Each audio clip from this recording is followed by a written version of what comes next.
D चौक पे जो ये धरना था और ये तितर बितर जो हो गया, इसकी क्या स्टोरी है? अच्छा, सबसे पहले तो आज हम आपको शुरू करते हैं इसको, छोटी सी जो हमारी रिपोर्ट है उसको। प्राइम मिनिस्टर शहबाज शरीफ साहब ने क्या कहा है?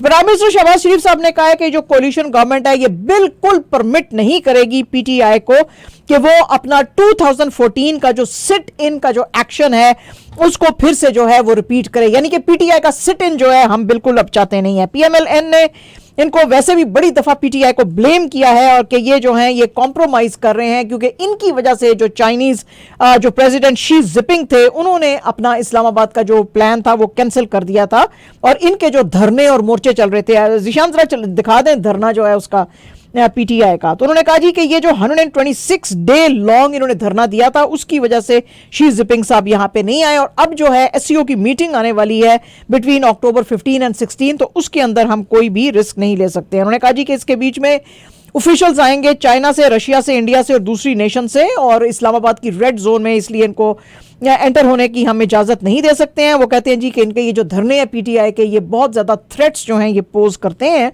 और पीटीआई जो है वो कह रही है जी कि हम इसलिए प्रोटेस्ट कर रहे हैं कि हम कह रहे हैं ये जो आप अमेंडमेंट्स ला रहे हो ये जुडिशरी को कॉम्प्रोमाइज करेंगे और हम जो है हम चाहते हैं कि इमरान खान साहब को फौरन जो है आप छोड़ें, तो आप इसको छोड़ नहीं रहे हैं।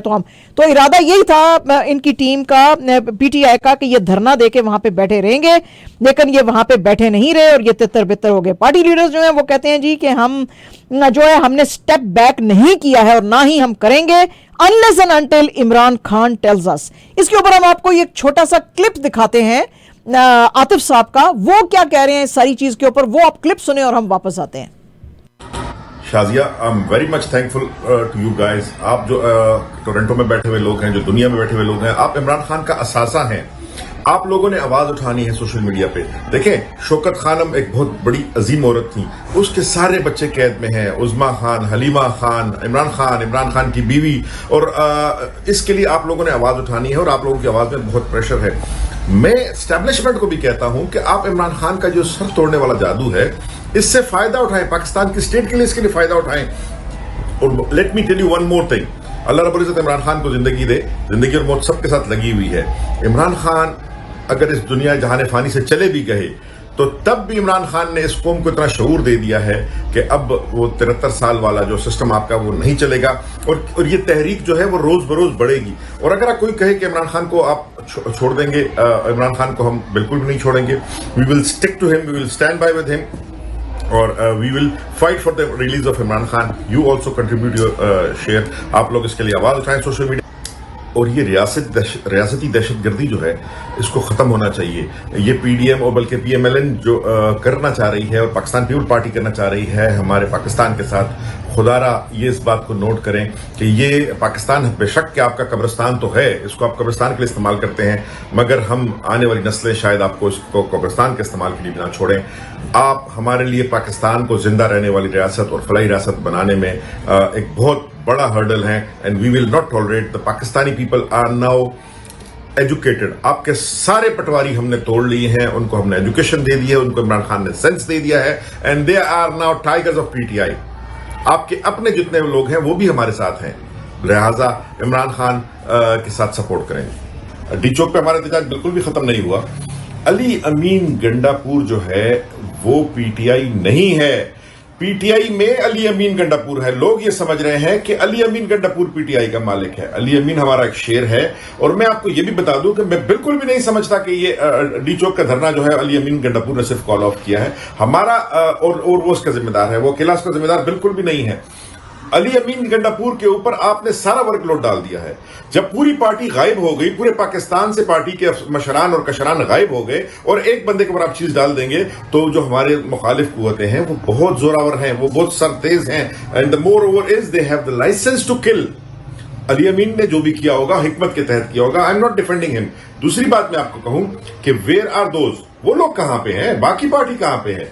क्या वो वर्क फ्रॉम होम पे लगे हुए हैं? ऐसा बिल्कुल भी नहीं है। चीजें जो है हमें देखनी है, हमें वी आर वेरी क्लोज। अब हमारा वर्कर जो है बड़ा करीब आ गया है कि हमारी पार्टियों में मीर जाफर कौन कौन से हैं।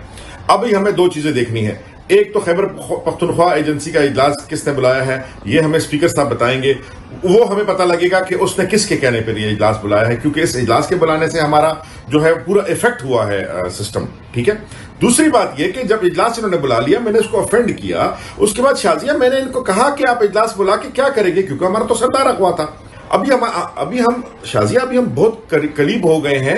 अभी हमें एक तो स्पीकर साहब बताएंगे कि असेंबली का इजलास किसने बुलाया, क्योंकि इजलास बुलाने से कोई फायदा नहीं होना था। इजलास जिसने बुलाया वो उस रेड लाइन में आ गया है। अब दूसरी बात हमें पार्टी के ऑफिस बेयरर्स बताएंगे। When I was there, और मैंने जब प्रेस रिलीज की तस्वीरें देखी जो असद कैसर साहब ने असेंबली में की, तो उसमें वो लोग खड़े थे, उसमें तैमूर जगड़ा खड़े थे, उसमें कामरान बंगश खड़े थे। आई वॉज अमेज्ड टू सी। हमारे पार्टी के जो पेशावर के सदर इरफान सलीम खड़े थे, हमारे पेशावर रीजन के जो जनरल सेक्रेटरी हैं अरबाब आसिम खड़े थे। I was amazed. मैंने उनसे पूछा कि तुम लोग कैसे आ गए हो, तुम्हें किसने कहा है कि तुम धरना कॉल ऑफ करो। ये बताएंगे कि ये किसके कहने पर आए हैं, और ये बताएंगे, और वो वहां से हम फैसला करेंगे कि ये मीर जाफर हमारी पार्टी में कौन है।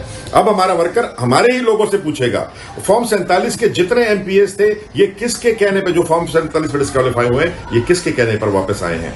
अली अमीन हमारा शेर है, उसको हमने बचाना था, उसके लिए हमने लड़ना था, मगर धरना तो आपने कॉल ऑफ कर दिया। फिर यही लोग बताएंगे जो लोग आए थे छोड़ के, कि ये मुझे किसके सहारे छोड़ के आ गए थे, इन्होंने मुझे क्यों नहीं कहा, इन्होंने बाकी वर्कर्स को क्यों नहीं कहा। 1300 लोग हमारे गिरफ्तार हैं। So we are very close. इंशाल्लाह we'll get closer to them and we'll get hold of them। ये बात ये ज़हन नशीन कर लें। जी, तो ये आपने सुनी रिपोर्ट। अब आपको पता चल गया कि किसने कॉल ऑफ किया, क्योंकि ये तो उठने वाले नहीं थे वहां से डी चौक से। तो ये क्या साजिश हुई, क्या हुआ, वो हमने अब आपको बैकग्राउंड जो है बिल्कुल बता दिया। अच्छा जी, अब इसके ऊपर ये जो सारा कुछ हुआ है, धरना भी, चीजें भी, अब जैसे कि हमने आपको बताया कि प्राइम मिनिस्टर साहब तो बड़े भड़के हुए हैं। वो कहते हैं जी कि पीटीआई का काम सिर्फ कियोस क्रिएट करना है और जो नेशन को डिवाइड करते हैं। गवर्नमेंट अपनी पूरी कोशिश कर रही है कि पीटीआई बिल्कुल जो है वो ये सब ना करे, और हमने कोशिश की भी थी कि ये रिफ्यूज कर दें कि ये ना ये सब कुछ करें, लेकिन इन्होंने पीछे ये नहीं हटे। मैं तो शॉक हो गया था जिस वक्त मुझे पता चला कि चाइनीज प्रेसिडेंट तक नहीं आ रहे हैं, क्योंकि चाइना हमारे दिलों के बहुत करीब है। तो वो जब नहीं आ रहे थे तो वो सब कुछ इनका किया धरा है, इन्होंने अपने जो है धरने नहीं छोड़े। इसके अलावा उन्होंने कहा जी कि पीटीआई के जो प्लान्स हैं बड़े नेफेरियस हैं, यानी कि बड़े ही जो है नफरत खाने वाले जो हैं इनके प्लान्स हैं, इनको मुल्क के साथ कोई मोहब्बत वब्बत नहीं है। और आज उन्होंने प्राइम मिनिस्टर साहब ने बहुत बड़े एलिगेशंस लगाए हैं पीटीआई के ऊपर। उन्होंने कहा जी कि हमको पूरी की पूरी खबर मिली है कि विदाउट एनी डाउट बहुत सारे अफगान्स जो हैं पीटीआई के इन प्रोटेस्ट के अंदर इन्वॉल्व हैं। ये हमने आपको रिपोर्ट बताई है जी। अब आप खुद डिसाइड करें कि इमरान खान के साथ क्या कोई इस तरह के स्प्लिंटर ग्रुप्स अफगानिस्तान के जो हैं वो हैं, क्योंकि हमने आपको MI5 के जो लीडर है उसकी तो बता ही दी है कि आईसिस वाले बड़ा अब जोर पकड़ रहे हैं। तो क्या अफगानिस्तान में भी वो जो हैं दाइश वगैरह वो जोर पकड़ रहे हैं, और क्या उनका कोई ताल्लुक पीटीआई के साथ है, इस पे गौर करें।